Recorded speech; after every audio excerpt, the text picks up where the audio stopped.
السلام علیکم دوستو، میں ہوں محمد وجاد حسین اور آپ دیکھ رہے ہیں میرا یوٹیوب چینل پاشا ڈسکوری۔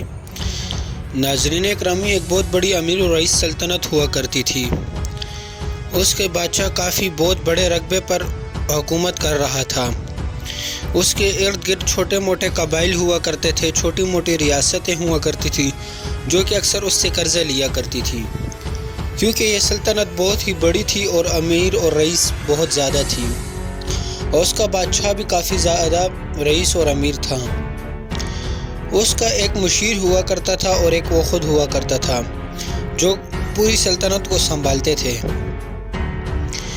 بادشاہ بہت زیادہ خوشحال زندگی گزار رہا تھا، اسی طرح اس کے لوگ بھی بہت زیادہ خوش تھے، کیونکہ وہاں پر ترقی یافتہ سڑکیں، سب کچھ بہت ہی اچھا نظام تھا۔ اس کی بہت اچھی مینجمنٹ ہوا کرتی تھی، لوگ بھی اس سے کافی زیادہ خوش تھے۔ اس محل میں ایک بہت بڑا کمرہ ہوا کرتا تھا جہاں پر اس نے تجوری بنا رکھی تھی۔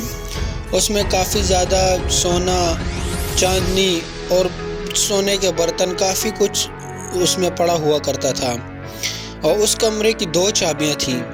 ایک چابی تو اس کے مشیر کے پاس ہوا کرتی تھی اور ایک چابی اس کے پاس خود ہوا کرتی تھی۔ تو جب بادشاہ اس کمرے کا وزٹ کرتا تو وہ اپنی چابی استعمال کرتا، اور جب وزیر کو ضرورت پڑتی تو وہ جا کے اپنی چابی استعمال کر کے اس دروازہ کو کھول لیا کرتا تھا۔ وہ دروازہ کافی موٹا اور بہت ہی بڑا دروازہ ہوتا تھا، جس سے نہ اندر آواز جاتی تھی اور نہ باہر آواز جاتی تھی۔ ایک دن ایسا ہوا کہ بادشاہ اس کمرے میں چلا گیا۔ وہ کمرہ بڑا تھا کافی زیادہ، تو اس وجہ سے وہ کافی اندر چلا گیا، اور اسی طرح وزٹ کرتا کافی دیر گزر گئی اور اس کو نیند آ گئی۔ وہ ادھر ہی سو گیا۔ اتنے میں وزیر کو جو ہے خیال آیا کہ اس میں تو مجھ سے وہ دروازہ کھلا رہ گیا، میں نے بند کیا ہے۔ تو اسی خیال میں اس نے کہا چلو میں وزٹ کر کے آتا ہوں، کیونکہ اس میں ضروری کاغذات پڑے تھے جو قرضے مرضے مختلف ریاستوں نے، قبائل نے لیے تھے، تو وہ بھی اس کا ریکارڈ بھی اسی کمرے میں پڑا ہوتا تھا۔ تو اسی لیے اس نے سوچا کہ چلو میں وزٹ کر کے آتا ہوں، آیا میں نے وہ دروازہ بند کیا ہے کہ نہیں بند کیا۔ جب وہ وزیر آتا ہے تو دیکھتا ہے وہ دروازہ کھلا ہوا ہوتا ہے، تو اس اپنی چابی نکال کے اسے بند کر دیتا ہے، اور بادشاہ تو اندر رہ جاتا ہے۔ تو اب جب وہ چلا جاتا ہے، جب صبح ہوتی ہے تو وہ بادشاہ کا انتظار کرتا ہے، لیکن بادشاہ نہیں آتا۔ پھر وہ انتظار کرتے کرتے اس نے جو ہے سارے لوگوں میں ہنگامہ اور سب کچھ پھیل جاتا ہے کہ یہ بادشاہ کدھر چلے گیا، بادشاہ کو کون لے گیا ہے، کیا کچھ اتا پتہ نہیں ہوتا لوگوں کو۔ تو کافی دنوں تک وہ بادشاہ کو ڈھونڈتے رہتے، لیکن بادشاہ کی کوئی خبر نہیں ہوتی۔ پھر وزیر جو مشیر ہوتا ہے بادشاہ کا، وہ یہ فیصلہ کرتا ہے کہ اگر بادشاہ کل تک نہیں آیا تو اس کا بیٹا حکمران بن جائے گا، اس کو ہم بادشاہ بنا کر تخت نشین کر دیں گے۔ تو جب اگلا دن ہوتا ہے تب بھی بادشاہ نہیں آتا، تو اس کا بیٹا جو ہے اس سلطنت کا بادشاہ بن جاتا ہے۔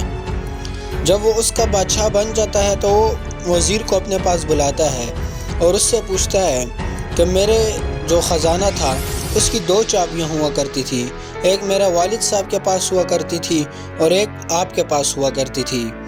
جو چابی آپ کے پاس ہے وہ مجھے دے دیں، کیونکہ جو میرے والد صاحب کے پاس ہوا کرتی تھی نہ اس چابی کا کچھ اتا پتہ ہے اور نہ میرے والد صاحب کا، تو آپ مجھے یہ چابی دے دیں تاکہ میں اندر جا کے اس کا ذرا جائزہ لے سکوں۔ جب وہ جاتا ہے اندر، وہ چابی لے کے اندر جا کے اس کا جائزہ لیتا ہے، تو وہ جب اندر جاتا ہے، وزٹ کرتا ہے، سونا دیکھتا ہے، اتنے میں اس کی نظر پڑتی ہے کہ یہاں پر خون ہے۔ تو خون کو دیکھتے دیکھتے جب آگے جاتا ہے تو دیکھتا ہے اس کا والد صاحب وہاں پر مڑے پڑے ہوئے ہوتے ہیں، تو وہ بہت حیران ہوتا ہے اور رونے لگ جاتا ہے۔ اتنے میں اس کی دیوار پہ نظر پڑتی ہے۔ جب دیوار پہ نظر پڑتی ہے تو خون سے یہ لکھا ہوتا ہے کہ بیٹا دیکھو، میں اتنی بڑی سلطنت کا بادشاہ ہوں، میرے ایک حکم پر سب کچھ میرے آگے آ جاتا ہے، میں جو بولتا ہوں وہ حکم پورا ہو جاتا ہے، لیکن پھر بھی میں اس دنیا سے بھوکا جا رہا ہوں، اس دنیا سے کوئی بھی کچھ بھی نہیں لی جا سکتا۔ آپ کی اگر جتنی رزق لکھی ہوتی ہے تو انسان اتنی ہی رزق کھا کے جاتا ہے۔ تو اس کہانی سے ہمیں یہ سبق ملتا ہے کہ آپ کی دنیا میں جتنی رزق لکھی ہوگی وہ رزق آپ کو مل کے ہی رہے گی۔ آپ یہ مت سوچیں کہ آپ کے آج کل کے حالات کیسے ہیں، اچھے ہیں برے ہیں۔ رزق کا وعدہ اللہ نے کیا ہے۔ جب ایک انسان کی رزق لکھی ہوتی ہے وہ اپنی رزق کھا کے ہی اس دنیا سے جاتا ہے، کیونکہ انسان کے مرنے سے 2-3 دن پہلے اللہ تعالیٰ فرشتوں کو حکم دیتا ہے کہ جاؤ اور دیکھو کیا اس کی رزق لکھی ہوئی ہے دنیا میں کہ نہیں۔ پھر وہ فرشتے جاتے ہیں اور دنیا میں ڈھونڈتے ہیں یا اس کی کدھر رزق تو نہیں لکھی ہوئی، لیکن پھرتے پھر آ جاتے ہیں اللہ تعالیٰ کے پاس۔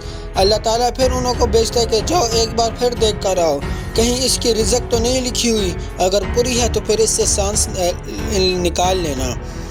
جب وہ فرشتے دوبارہ جاتے ہیں دیکھتے ہیں کہ اس کی تو کوئی رزق نہیں لکھی ہوئی، تو فرشتے اس سے سانس نکال لیتے ہیں۔ تو انسان کی زندگی اسی طرح ہی ہے، جب اس کی رزق کمپلیٹ ہو جاتی ہے، پوری ہو جاتی ہے، وہ اپنا رزق اس دنیا سے کھا لیتا ہے، اس کے بعد اس کو موت آ جاتی ہے۔ تو یہ جو آج کل لوگوں کا کنسیپٹ ہے کہ میں بھوکا مر جاؤں گا، یہ ہے وہ ہے، تو یہ سب ایسے ہی ایک ڈرامہ ہے، کیونکہ یہ ہماری ایمان کی کمزوری ہے۔ اگر آپ کی جتنی رزق لکھی ہوگی آپ اتنی ہی رزق کھا کے اس دنیا سے جائیں گے۔ باقی آپ چاہے جتنی بڑی سلطنت کے بادشاہ ہوں، چاہے غریب ہو یا بہت بڑے امیر ہوں، آپ کی سلطنت چاہے جتنی بڑی ہو، آپ کے پاس گاڑیاں ہوں، سب کچھ ہو، لیکن اگر آپ کی رزق نہیں لکھی ہوئی تو یہ گاڑیاں، یہ سونے، یہ چاندنی یہ آپ کے کچھ کام نہیں آئیں گی۔ لیکن آپ بہت زیادہ غریب ہیں اور آپ کی رزق لکھی ہوئی ہے تو پھر آپ کو شان و شوکت کی ضرورت ہی نہیں ہے۔ امید ہے دوستوں کہ یہ ویڈیو آپ کو بہت ہی پسند آئی ہوگی۔ پلیز چینل کو سبسکرائب کریں، بیل آئیکن کو کلک کریں اور تمام ویڈیو کو اپنے دوستوں کے ساتھ شیئر کریں تاکہ علمی، ادبی اور تاریخی ویڈیو کی نوٹیفیکیشن بر وقت آپ کو موصول ہو سکے۔